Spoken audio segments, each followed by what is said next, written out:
What happens when a royal family turns on itself? When brothers and cousins and kings all believe they alone deserve the crown? What happens when loyalty shifts like sand? When betrayal comes not from enemies but from your own blood? This is not fantasy. It is not fiction. It was real and it was bloody.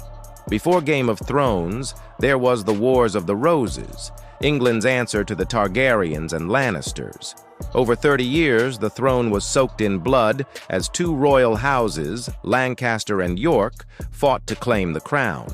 Pious but weak, Henry VI needed strong allies to keep him on the throne.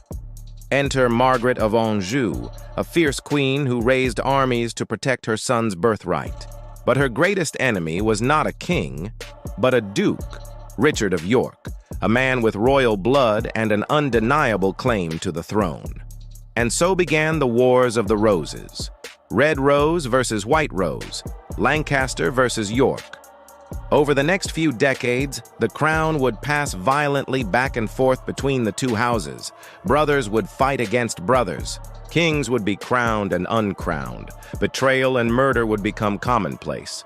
But ultimately, one king would rise above the rest.